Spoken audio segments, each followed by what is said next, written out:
Miren, yo recuerdo a Óscar Valdés, que hace mucho tiempo nos dijo, aguas con el sur, aguas con Chiapas, Fernanda. Lo dijo, lo tenemos aquí grabado en ¿Qué tal, Fernanda?, antes de que lo metieran a la cárcel. Aguas, porque aquellos que formaban parte del movimiento del subcomandante Marcos cuando entraron a México con piedras y palos, pues, ¿qué crees? Ya los armó el cártel Nueva Generación. Y esos indígenas que tenían piedras y palos, hoy tienen tanques de guerra, hoy tienen las ACAs, hoy tienen, y están armados en serio. Y algún día va a reventar el asunto en Chiapas.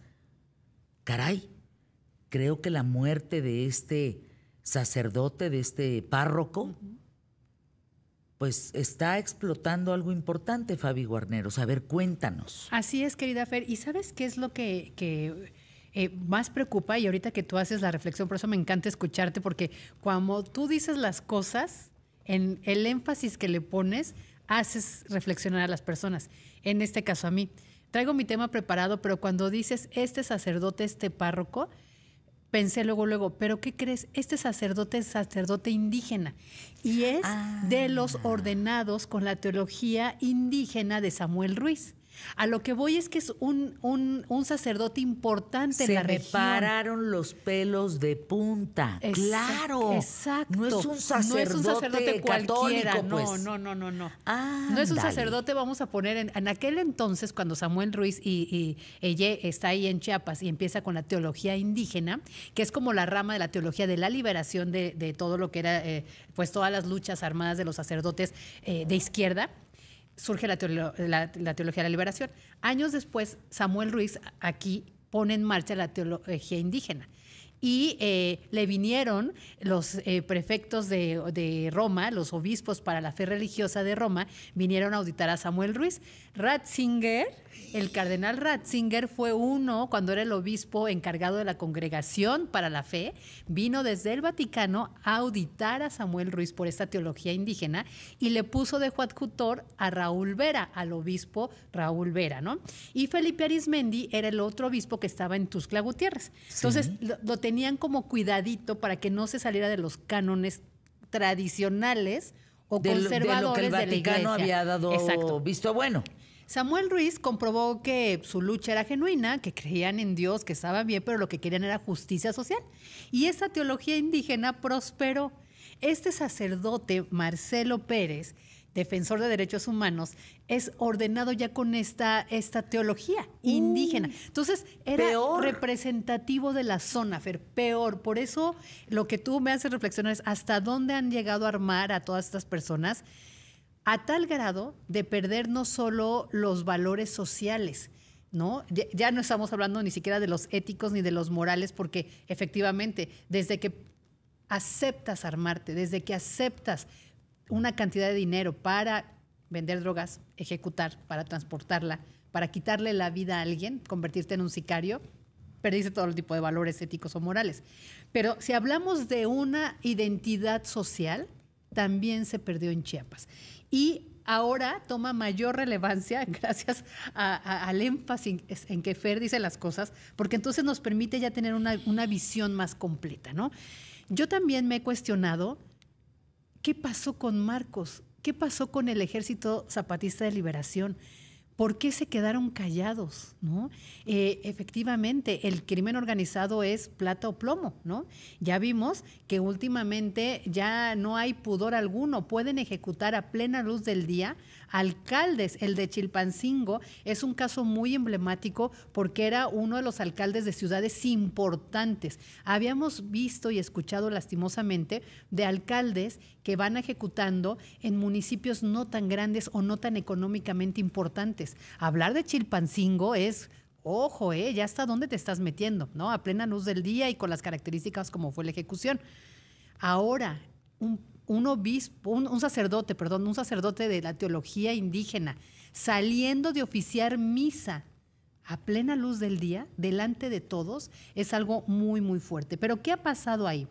Pues justamente Chiapas ya atraviesa una crisis de seguridad por la disputa que hay entre los diferentes grupos de narcotraficantes que se están disputando el control. Pero déjenme decirles que llegaron ahí todo tipo de cárteles, Fer, desde el cártel de Sinaloa, ¿no?, hasta el Jalisco Nueva Generación, los que habían quedado de los Beltrán Leiva, los de los Zetas, Reunión. es decir, reunión de todos, y todos se disputan una parte de Chiapas, ¿no? Chiapas es muy grande, muy vasto en recursos, ¿no?, en recursos naturales, en rutas de trasiego, en rutas de producción, pero más de tráfico de personas, de tráfico de migrantes y de tráfico de las drogas. Es decir, hay, según, fíjense, a través de las investigaciones del propio ejército, de la propia Sedena, que fueron pues expuestos por el llamado Guacamaya Leaks, ¿se acuerdan? Claro. Bueno, pues en varios de los mails que se dieron a conocer, se supo que la propia defensa había ubicado al menos hasta el 2020 varios grupos criminales que se disputaban el territorio de Chiapas. Cártel de Sinaloa, que ahora ya es por sus siglas CDS, Zetas o Vieja Escuela, el Cártel de los Beltrán Leiva, el Cártel del Golfo y el Cártel de San Juan Chamula. Y había llegado en los últimos años el Cártel Jalisco Nueva Generación, ¿no? ¿Por qué se disputan esta zona? Porque justamente genera miles de millones de dólares ser el mandamás de la región. Lo que te digo, está el tráfico de personas, de chicas, de que no vienen solamente de Venezuela, Colombia, Guatemala, sino también de Europa, ¿no? Las famosas de Praga, las yugoslavas, las rusas, ¿no?, que vienen desde allá. Ucranianas. Las ucranianas. Terrible. Para la explotación sexual. Pero también el tráfico de migrantes. Es decir, no solo todos las caravanas pasan por ahí. Todos pasan por ahí. Todos brincan de Guatemala ahí, pues si está la Usumacinta, es lo que los divide. Exactamente, pero no solo la Latinoamérica o Centroamérica, también los migrantes que vienen de África, de Medio Oriente. Hay, hasta orientales. De verdad, ya es una cadena. Eso implica recursos, ganancias que capitalizan estos grupos criminales. Y además del paso de la droga. Estaba yo leyendo y, por ejemplo, el cártel de Sinaloa controla la zona centro de la frontera de Chiapas con Guatemala, en la Trinitaria y frontera con Comalapa, así como la franja costera que va desde el Suchiate hasta Tonala, precisamente porque ahí llevan los cargamentos, ¿no? En el 2022, este cártel llegó a Chiapas y le quitó el control también a los grupos locales, ¿no? A los que se habían aliado, que era lo peor, con las maras de Guatemala, ¿no?, para hacer como los sicariatos. Después llega el cártel Jalisco Nueva Generación, también en el 2022, y empieza a disputarse esa región.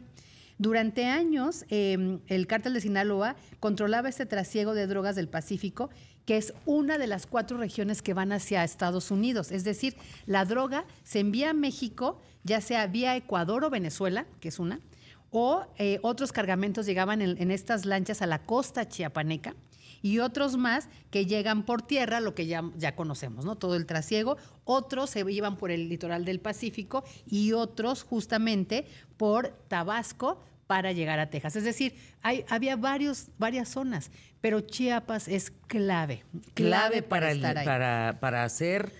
Para el tráfico de drogas. Exactamente. Entonces, pues sí, ya es pero lo peor del caso es que es un territorio que se está disputando desde hace muchos años y nadie volteó para allá. Es decir, ¿te acuerdas hicimos para acá. de la zona que se fueron todos los habitantes? Sí. 3,000, 4,000 habitantes dijeron, sí, vámonos al éxodo a otro lugar porque aquí nos van a matar. Bueno, Fue en Chiapas. Exactamente. Desde más o menos aproximadamente desde el 2022 a la fecha, estamos hablando de 2 años, se han desplazado entre 12,000 y 15,000 chiapanecos, que es lo que hemos hablado. Volteamos a la frontera y vemos algunos en Tijuana, en los albergues de Ciudad Juárez, en los de Mexicali, donde son de albergues de la sociedad civil y de la Iglesia Católica. Pero cuando nos alarmó justo este año, a principios de año, fue cuando 600 familias guatemaltecas, 600 familias chiapanecas se fueron a Guatemala y nos enteramos por los pastores evangélicos que los recibieron y dijeron, A ¿Qué ver, los hacemos con esta gente? guatemaltecos ¿Cómo les migran damos para de comer? allá y resulta que los Que ahí vienen. chiapanecos están acá. Y se negó esa realidad, Fer. Se negó. Entonces, eso es lo que está pasando en Chiapas. No, es Cuando yo terrible. decía, ¿y Marcos y el ejército, por qué están tan callados? ¿Qué pasó ahí?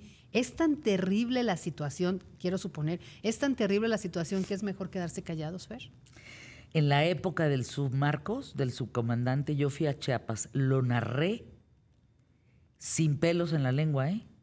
Había aviones rusos, Fabiola. Tengo imágenes de pistas clandestinas con aviones rusos. Estoy hablando cuando entró Marcos, el sub, que se vinieron a la Ciudad de México a caballo y que hicieron todo este desastre. En ese tiempo, las imágenes ahí están. Aviones rusos aterrizados, pero grandes, ¿eh? No vais a pensar que helicópteros. No. Grandes, en pistas clandestinas. Exacto. En Chiapas. Entonces, ¿qué pasó? Es que allí es un manjar. Y estamos volteando para el norte otra vez y no vemos hacia el sur.